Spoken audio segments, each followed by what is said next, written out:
Oke, yuk kita bedah kematian salah satu penulis paling jenius sekaligus paling berbahaya dalam sejarah, yang penuh dengan kekerasan dan misteri. Coba bayangin suasana ini. Sebuah rumah kecil di kota pelabuhan yang sibuk. Ada 4 orang pria di dalamnya, mereka udah bareng-bareng dari jam 10 pagi sampai malam. Mereka ngobrol, makan siang, jalan-jalan di taman. Kelihatannya sih hari yang biasa aja ya. Tapi hari itu akan berakhir dengan pertumpahan darah. Laporan resminya singkat, padat, jelas. Benar-benar mendokumentasikan akhir dari seorang jenius sastra yang baru berumur 29 tahun. Cuma beberapa baris kalimat kaku dalam bahasa Latin untuk merangkum hidup yang begitu penuh api. Katanya sih ini semua gara-gara uang, soal perhitungan tagihan.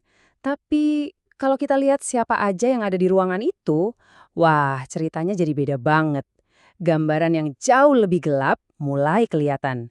Ini jelas bukan sekedar berantem biasa di bar. Nah, untuk bisa ngerti siapa orang ini, kita harus mundur sedikit. Kembali ke dunia yang membentuk dia. Sebuah dunia yang mati-matian pengen dia tinggalkan. Perbedaan antara dua dunia ini tuh gila banget kan? Di satu sisi, ada kebrutalan di tempat dia lahir.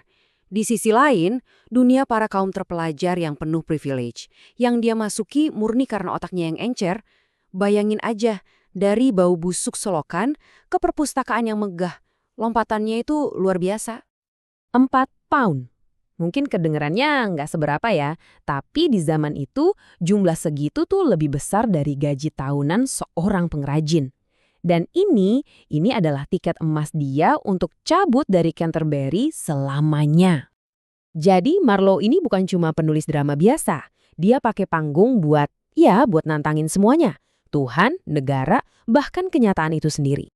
Di drama yang bikin namanya melejit, Tamburlaine, dia tuh kayak mendeklarasikan gaya bahasa yang bener-bener baru buat panggung. Prolog dramanya sendiri menyebutnya sebagai istilah-istilah agung yang mencengangkan, bahasa yang kuat, ambisius, dan berbahaya. Jadi, ada nih seorang informan yang ngumpulin daftar omongan Marlowe yang, mengejutkan banget, dan setiap kalimat di daftar itu, di Inggris era Elizabeth, bisa jadi tiket langsung menuju hukuman mati. Tuduhannya ini benar-benar gawat. Dia dituduh bilang kalau mujizat di Alkitab itu cuma trik sulap, kalau Yesus itu homoseksual, dan kalau hasrat pada sesama lelaki itu hal yang wajar. Nah, semua omongan ini kan kayak serangan langsung ke fondasi masyarakat zaman itu. Nah, ceritanya makin panas nih. Soalnya, di Inggris zaman Ratu Elizabeth, kalau kata-katamu berbahaya, kamu bakal menarik perhatian orang-orang yang juga berbahaya. Ini nih cara berpikir pemerintah waktu itu. Mereka paranoid banget soal kemurnian agama, jadi mereka terus-terusan ngejar konspirator Katolik dan siapapun yang dianggap sesat. Dan kekerasan atas nama Tuhan, itu bukan cuma boleh, tapi malah didukung. Kondisi ini akhirnya menciptakan dunia spionase yang abu-abu. Orang-orang berpendidikan tinggi tapi nekat kayak Marlowe ini jadi aset yang sangat berharga. Tapi ya gitu, gampang juga buat dibuang. Dan Marlowe pas banget buat peran ini. Oke, sekarang kita balik lagi ke ruangan di Deptford itu. Mari kita lihat lagi bukti-buktinya. Harinya tuh dimulai adem ayem aja. Pertemuan panjang hampir 12 jam sebelum akhirnya meledak jadi kekerasan yang mematikan. Pertanyaannya, apa sih yang mereka omongin selama itu?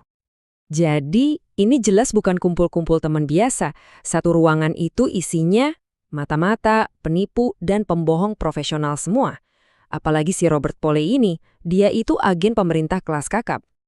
Cerita resminya, si pembunuh ngakunya membela diri. Katanya Marlowe nyerang duluan gara-gara tagihan.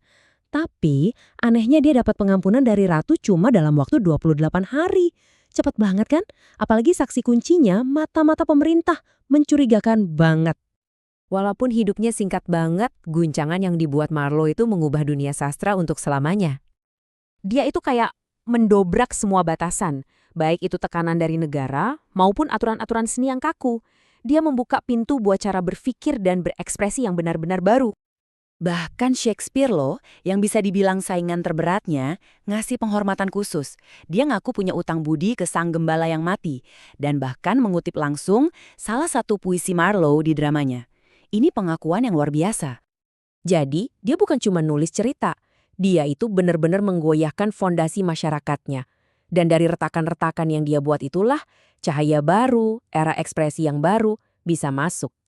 Kisah hidup Marlowe ini seolah ngasih tahu kita ya, kalau menantang pemikiran lama itu bukan cuma soal kreativitas, tapi juga soal keberanian yang luar biasa.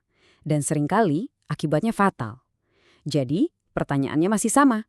Apakah dia dibunuh gara-gara tagihan atau gara-gara pemikirannya?